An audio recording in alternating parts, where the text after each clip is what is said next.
Bulletin की शुरुआत करेंगे रायपुर से आ रही बड़ी खबर के साथ। चूंकि केंद्रीय गृह मंत्री अमित शाह चंपारण से नवा रायपुर लौट चुके हैं। गृह मंत्री अंतरराज्यीय समन्वय समिति की बैठक में शामिल हुए। सीएम विष्णुदेव साय भी मौजूद है यहां पर। यह बड़ी जानकारी इस वक्त आपको दे रहे हैं। नक्सल प्रभावित क्षेत्रों में नक्सलवादियों का खात्मा, साथ ही वहां पर विकास कैसे किया जाए, इसको लेकर ये बैठक कई मायनों में खास मानी जा रही है।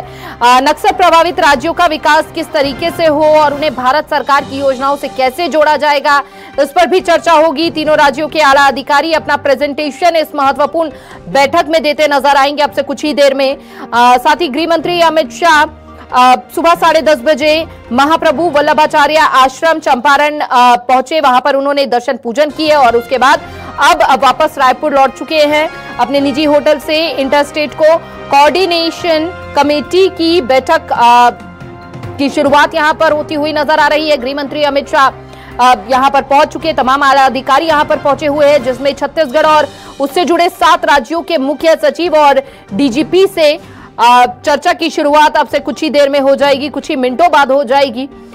सबसे पहले उनका सीएम विष्णुदेव साय ने स्वागत किया और स्वागत में उन्हें फूल का गुलदस्ता जो है वो भेंट करते हुए नजर आए। तो नक्सल प्रभावित क्षेत्रों की सुरक्षा एवं विकास संबंधी बैठक में दोपहर यहां पर आपको बता दें कि शामिल होते हुए नजर आएंगे। उसके बाद 25 अगस्त की सुबह की अगर बात की जाए तो एनसीबी ऑफिस का उद्घाटन करेंगे और 1:30 बजे तक निजी होटल के सहकारिता के विस्तार संबंधी बैठक में भी शामिल होंगे, जिसमें सहकारी संगठनों के कामकाज और विकास पर विचार विमर्श किया जाएगा। बहरहाल आपको ये तस्वीरें हम आपको दिखा रहे हैं, जहां पर छत्तीसगढ़, महाराष्ट्र, उड़ीसा और ये अलग अलग राज्य जिनके नुमाइंदे इस बैठक में पहुंचे हुए हैं। बैठक में नक्सल समस्या को लेकर बात की जाएगी अब से कुछ ही देर में, कैसे इसे जड़ से समाप्त किया जाए। देखिए यहाँ पर गौर फरमाने वाली बात यह भी है कि इससे पहले जब लोकसभा चुनाव थे तब यहाँ पर प्रधानमंत्री मोदी और गृह मंत्री अमित शाह पहुंचे थे, तो उन्होंने साफ तौर पर ऐलान किया था मंच से कि अगर हमारी सरकार आती है 3 सालों के भीतर भीतर नक्सलवाद का खात्मा हो जाएगा, समाप्त हो जाएगा नक्सलवाद। और यहाँ पर गृह मंत्री अमित शाह का पहुंचना बेहद अहम माना जा रहा है। ये बड़ी बैठक होना कई बड़े संकेत देता हुआ नजर आ रहा है। ज्यादा जानकारी के साथ सहयोगी वैभव शिव पांडे हमारे साथ जुड़े हुए हैं। वैभव, बस इंतजार है कि कब गृह मंत्री अमित शाह यहां पर वो तमाम मुद्दों को बोलते नजर आए और फिलहाल अभी क्या हलचल, क्या तस्वीरें वहां की? देखिए, अभी जो ये आपको दिखाई दे रहा है मेफेयर रिसोर्ट, इसी रिसोर्ट के अंदर केंद्रीय गृह मंत्री अमित शाह और मुख्यमंत्री विष्णुदेव साय, गृह मंत्री विजय शर्मा और तमाम जो 7 राज्यों के जो अधिकारी हैं वो सब मौजूद हैं और मीटिंग हॉल में पहुंच चुके हैं। मीटिंग की शुरुआत भी हो गई है और जो पहली बैठक अमित शाह लेने जा रहे हैं वो बैठक है इंटर स्टेट कोऑर्डिनेशन कमेटी की। अंतर्राज्यीय समन्वय जो समिति है 7 राज्यों के बीच, उसकी बैठक होने वाली है। और ये बैठक क्यों महत्वपूर्ण है, इसका विश्लेषण करने के लिए मेरे साथ स्थानीय संपादक आशीष तिवारी जी भी हैं। ये जो 7 राज्यों की जो बैठक हो रही है, इससे पहले भी बैठकें हुई होगी, अमित शाह ने पहले भी बैठकें ली होगी, लेकिन अभी मौजूदा वक्त में जो ये बैठक हो रही है वो कितना महत्वपूर्ण है, किस लिहाज से है? देखिए, बेहद महत्वपूर्ण बैठक है। महत्वपूर्ण इस लिहाज से है क्योंकि केंद्र सरकार ने एक बड़ा लक्ष्य रखा है कि देश भर से 2-2.5 सालों में नक्सलवाद का खात्मा करना है। तो उस लाइन ऑफ एक्शन पर केंद्र सरकार राज्यों के साथ समन्वय बनाकर काम भी करती नजर आ रही है। आपको ध्यान होगा कि राज्य में जब विधानसभा चुनाव होने थे तब भी बड़े पैमाने पर केंद्र सरकार ने फोर्स का डिप्लॉयमेंट बस्तर में किया था। और अब जब सरकार में बीजेपी काबिज हो चुकी है तो सरकार बनने के बाद से ही नक्सल फ्रंट पर बहुत सारे मुठभेड़ में बड़ी तादाद में नक्सलियों के हताहत होने की सूचना आती रही। आंकड़े ही बताते हैं कि 150 से ज्यादा माओवादी मारे गए हैं, 1000 से ज्यादा माओवादियों ने सरेंडर किया है। तो जिस तरीके से एक फीडबैक ग्राउंड से निकलकर सामने आ रहा है, छत्तीसगढ़ में मतलब जितने आक्रामक अभी सुरक्षा बल के जवान दिखे हैं, जिस तरीके से उनको कामयाबी मिली, मुझे नहीं लगता कि छत्तीसगढ़ के इतिहास में इतने कम समय में ये कामयाबी मिली होगी। तो क्या सीधा संदेश है केंद्र का कि अब बिल्कुल घुस ही जाना है, चाहे कुछ भी हो जाए, हमको उस माओवादियों के माद तक घुस जाना है जहां पे उनकी मौजूदगी अभी है? देखिए, बिल्कुल स्ट्रेटेजी ही यही नजर आ रही है इस वक्त जो समझ आती है, क्योंकि सिर्फ ना केवल छत्तीसगढ़ बल्कि छत्तीसगढ़ के सराउंडिंग जो स्टेट्स हैं जो एडजॉइनिंग स्टेट्स हैं उन स्टेट्स में भी बड़े पैमाने पर फोर्स का डिप्लॉयमेंट उस वक्त किया गया जब छत्तीसगढ़ में डिप्लॉयमेंट की प्रक्रिया चल रही थी। एक स्टेट से यदि माओवादी ऑपरेशन होता है और माओवादी उस राज्य से दूसरे राज्य में शिफ्ट होते हैं तो वहां पर भी उन्हें खदेड़ा जाता है या मुठभेड़ में मार गिराया जाता है। तो यही एक बड़ी वजह है कि शायद इस तरीके से नतीजे निकल रहे हैं आंकड़ों की शक्ल में। आपको क्या लग रहा है, जो महाराष्ट्र जैसे राज्य है जहां पे गढ़चिरौली का जो सीमावर्ती इलाका है वहां पे बड़ी कामयाबी मिली, उन राज्यों की जो भूमिका, वहां पे जो फोर्स तैनात होंगे उनके जो है भूमिका छत्तीसगढ़ के साथ कैसे होगी? तेलंगाना का जो राज्य है और आंध्रा का जो राज्य, ये तीन ऐसे महत्वपूर्ण राज्य है जहां से नक्सल गतिविधियां सबसे ज्यादा संचालित होती है। तो इनके साथ समन्वय बनाने में छत्तीसगढ़ सरकार की या उन राज्यों की सरकारों की भूमिका और उसमें केंद्र किस तरीके से उसमें हस्तक्षेप कर सकता है, क्या दिशा निर्देश गृह मंत्री दे सकते हैं? देखिए, महत्वपूर्ण सवाल है, महत्वपूर्ण इस लिहाज से भी है क्योंकि कोऑर्डिनेशन की बात यहां पर हो रही है। LWE की जो ये बैठक होती है, इंटर स्टेट कोऑर्डिनेशन कमेटी की जो ये बैठक होती है, इसमें इस बात की ही कोशिश की जाती है कि पहले तो केंद्र सरकार राज्यों से इस बारे में परामर्श लेता है कि उनकी रिक्वायरमेंट क्या है, केंद्र उनकी किस तरीके से और मदद कर सकता है इन टर्म्स ऑफ फोर्स और बजट के लिहाज से, और साथ ही साथ ऑपरेशन के लिए किस तरीके से कोऑर्डिनेशन बना करके ऑपरेशन चलाया जाए ग्राउंड पर, इसकी स्ट्रेटेजी इस तरीके की बैठकों में बनती नजर आती है। जिस तरीके की हमने जानकारी जुटाई है, जानकारी ये कहती है कि देश में इस वक्त छत्तीसगढ़ ही नक्सलवाद के खिलाफ बहुत बड़ी लड़ाई लड़ रहा है।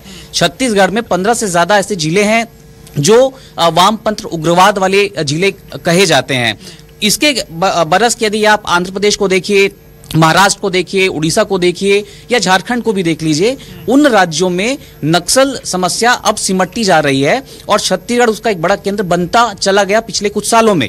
उसके पीछे की बड़ी वजह यह है कि छत्तीसगढ़ का जो कनेक्टिंग जो एक संपर्क का जो एक दायरा है दूसरे राज्यों के साथ, जो जंगल के जो रूट्स होते हैं वो ज्यादा मुफीद है माओवादियों के लिए, तो उनको ट्रांजिट करने में सुविधा होती है। इसलिए छत्तीसगढ़ एक बड़ा एक वॉर जोन बना है इस वक्त। केंद्र सरकार लेकिन एक चुनौती भी सरकार के सामने है, चाहे वो केंद्र हो या राज्य हो, और खासतौर पे सुरक्षा बल के जवानों के बीच में इस तरह की जब भी कोई मुठभेड़ होती है उसमें ये भी सवाल उठते हैं कि कई बार निर्दोष जो ग्रामीण हैं वो मारे जाते हैं, फर्जी मुठभेड़ को लेकर के सवाल उठते हैं। हमने देखा है कि बहुत सारे कैंप जब अंदरूनी इलाकों में खुलने लग गए तो उसका भी स्थानीय स्तर पर जबरदस्त विरोध हुआ। तो ये जो चुनौती है सरकारों के समक्ष, उससे निपटने के लिए क्या केंद्र का हस्तक्षेप हो सकता है? क्योंकि विश्वास को जीतना भी एक बड़ी चुनौती है अभी भी सुरक्षा बल के जवानों के लिए और सरकारों के लिए भी।